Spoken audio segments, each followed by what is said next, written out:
KARK 4 News, now in high definition. Sponsored by your Central Arkansas Ford dealers. Now, your forecast first from KARK 4, your weather authority. You can mark it in the books one more time, folks. Another day, high temperatures near 80 degrees, lows in the 50s. Can we make it 4 days in a row? Absolutely. Temperatures dropping back into the 50s tomorrow morning. High temperatures once again in the 80s. Could we do it again for the weekend, though? We'll tell you about that coming up. Your KARK 4 News at 5 starts now. Coming up, a former prosecutor under investigation over computer hard drives wiped clean. And with speeds topping 100 miles an hour, we find out if a state senator will get in trouble for speeding. Plus, think you're covered if you have earthquake insurance? Think again. After earthquakes crack a family's foundation, they find out their insurer refuses to pay. Now, from the station you count on. In-depth investigative coverage of today's biggest stories. This is KARK 4 News at 5 in high definition. Good evening, and thanks for joining us tonight. I'm Melissa Seamus. Bob has the evening off. A former prosecutor, the subject of an investigation. Legislative auditors raising questions about 6 hard drives wiped clean after he left office. KARK 4's Lauren Traeger is live in Control A. She joins us now with the very latest. Lauren? Well, Melissa, today auditors presented dozens of reports on state agencies, municipalities, and state schools. But this one particular item drew some of the toughest questions and criticism from lawmakers. We turned those hard drives over to a law enforcement agency. Serious concerns raised Thursday about this audit report finding just released. Its allegations involve former 20th Judicial District Prosecutor Marcus Vaden, who lost the office in the 2010 election.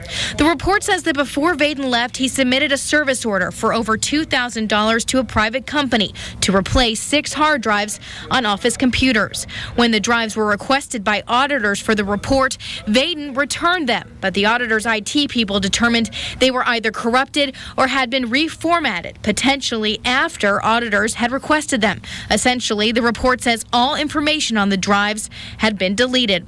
Auditors recommended that Vaden pay back at least some of the taxpayer dollars used to wipe the computers, since he claimed the information on them was personal. But more, lawmakers said they want a thorough investigation, possibly by a special prosecutor. Lawmakers say they just want answers about what was on the hard drives and why they were wiped, especially because Vaden now works for another prosecutor in the state. It's appalling. It is appalling. I'm shocked that sort of behavior has gone on, and I'm shocked that another prosecutor would have someone working in their office who has behaved this way. Now, the hard drives have been turned over to a law enforcement agency, but auditors would not say which. Now, we did try and contact Marcus Vaden today, but he did not return my calls. Melissa, back to you. The family of the young man whose body was discovered in a bathtub on Labor Day releases a statement, as does meteorologist Brett Cummins. Maumelle police found Dexter Williams' body in the bathtub. Meteorologist Brett Cummins had been at that house. Here now is Williams' family statement. It says, "While we are disturbed by the circumstances surrounding the death of our son, we are confident the authorities will fully investigate this tragic event. Dex had a very loving but trusting heart. Anyone who knew him would agree that he was easily influenced. We would like to thank our friends and family for their continued sympathies and support." Also this afternoon, through his attorney, Brett Cummins released this statement to CNN. It says, "Brett Cummins is devastated by the tragic death of his friend Dexter Williams and extends his sincere condolences to Dexter's family. They remain foremost in his thoughts and prayers. Mr. Cummins deeply regrets the grief this incident has caused those who know him, especially his co-workers and family members. Mr. Cummins continues to cooperate fully with authorities investigating the circumstances surrounding Mr. Williams' passing, and like them, looks forward to a conclusion of the inquiry, secure in his own innocence and confident that no foul play was involved." In an attempt to assist the Maumelle Police Department as they gather information in this regard, and so that all resources can be properly focused, no further public statements will be made at this time. A speeding senator gets his day in court. We told you about Bruce Holland back in January. The Greenwood lawmaker was pulled over for driving more than 110 miles per hour. A judge found Bruce Holland of Greenwood guilty of fleeing from a Perry County deputy and said it was lucky he didn't kill someone. And Perry County is where we find KARK4's Adam Rodriguez, who is live as he continues this investigation. Adam? Now, we spoke to Senator Holland as he left the courthouse just a little while ago. He says he's disappointed by the ruling, but he plans to appeal. Now, it goes way back to he was facing actually 3 charges today. He was found guilty on all 3 of them. They were careless driving, improper passing, and fleeing. It all goes back to January when Deputy Ray Bird says Holland sped by his unmarked truck in a sports car. The deputy says he pursued Holland with his lights flashing for 18 miles as the senator wove in and out of traffic, making illegal lane changes and driving more than 110 miles per hour. Holland then stopped for officers in Yell County, but he was not arrested because he's a state senator and the legislature was in session. Holland admitted he was speeding and offered to take a polygraph to prove he wasn't trying to get away, but the judge called it a stunt and said Holland knew he was in trouble and thought he could try and outrun the deputy. If the judge had charged me with improper passing and speeding, even careless driving maybe if they wanted to charge me twice for the improper passing, that would have been fair. Those would have been improper actions. I would have paid those fines and gone on. Fleeing, I didn't do. I'm standing up for myself. And the judge sentenced Holland to 400 hours of community service instead of jail time. He was also ordered to go by the jail by the end of today for fingerprints and a mugshot. He was also told that he had to pay a bond amount of $900, the same amount as his fines, but again, he plans to appeal. We'll let you know what happens. Reporting live in Perry County, Adam Rodriguez, KARK 4 News. 2 men hit a Conway Dairy Queen overnight, and police say one of them recognizable because he's a bit vertically challenged, you could say.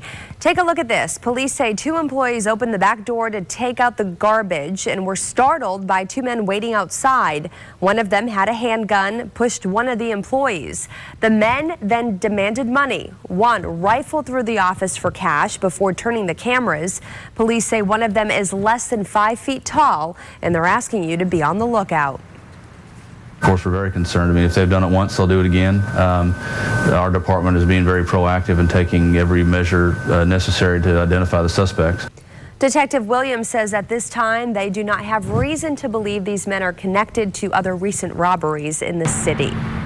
In Cleburne County, a Quitman couple confused by an earthquake insurance adjuster's decision to cover only part of the damage they say was done in a round of earthquakes.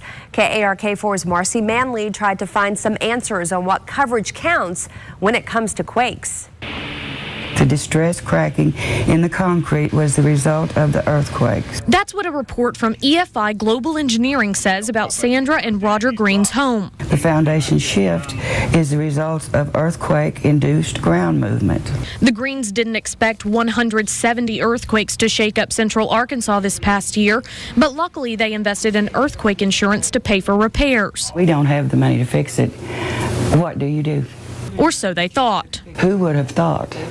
You know, it never crossed my mind, not once, that it wasn't caused by the earthquake. This one comes inside. Crack. Here's a big one. This one is the one that goes right through my living room. By crack, their hopes of insurance covering the costs come crashing down. It's amazing. I never thought they would say, inside yes, outside no, when the lines. I'm at a loss for words. Perhaps what's most baffling for the Greens is the crack inside their garage, according to the adjusters, caused by an earthquake. Walk less than 5 feet outside, and he says this crack isn't and won't be covered by insurance. State Farm Insurance deciding only to pay for replacing ceramic tiles inside the home based on the adjuster's appraisal. Now they really don't want to talk about anything. They say the claim is closed, and we're stuck with the damage. The cracks in the foundation, the widening crevices in the porch, $20,000 worth of repairs not protected by their policy. You know, we could have another earthquake and then these floors could be like this. State Farm won't comment on the Greens case, saying that every claim is handled on an individual basis of the claim's merits. You really need to get to your agent and get them to write down what is covered, what isn't covered. Whether another quake comes or not, the Greens say their lives remain shaken and they aren't sure if they'll end up buckling like their home's foundation. In Quitman, I'm Marcy Manley for KARK 4 News. Today, all 75 Arkansas counties declared agricultural disaster areas.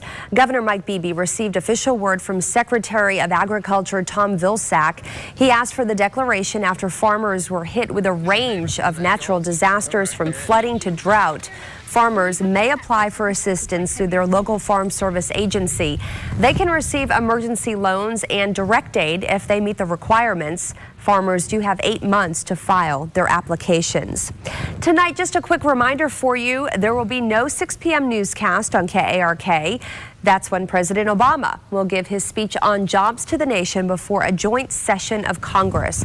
We're going to carry it live right here and then continue on to the NFL opening kickoff game between the Green Bay Packers and New Orleans Saints. Just a little nugget for you. Arkansas's own DJ Williams plays for the Packers, so make sure to keep an eye out for him tonight. Plus, our 10 p.m. show will be going on at 10:30. Following the September 11th attacks, Americans opened their hearts and wallets, giving an estimated $1.5 billion to hundreds of charities created to assist victims and their families. And a decade after this tragedy, a variety of scams have now been exposed. Scams that affected Jamie Amoroso, whose husband, Officer Christopher Amoroso, died while evacuating people from the scene. Jamie receives money from the September 11th Victim Compensation Fund. She turned to family friend and broker Kevin Dunn to manage that money. That time in her life must have been just so dark. And here's a guy who poses as a friend and just takes total advantage of her. Dunn created a joint account without Jamie's knowledge and forged her signatures on wire transfers. His total take, nearly $250,000. Dunn pleaded guilty to 1 count of mail fraud and is now sentenced to 51 months in prison. And as the nation prepares to honor, KARK 4 will air a special show in remembrance of the 3,000 people who were killed in that terrorist attack. It is called 9/11, Where Were You? It's going to be on Friday, September 9th at 7 p.m. and you can watch it without commercial interruption right here on KARK. And another day of beautiful weather surprised us here in Arkansas. Well, maybe not surprised, it just felt so good out there. 83 degrees are high, 57 are low. Could see some rain in the forecast this weekend. We'll talk about that coming up next.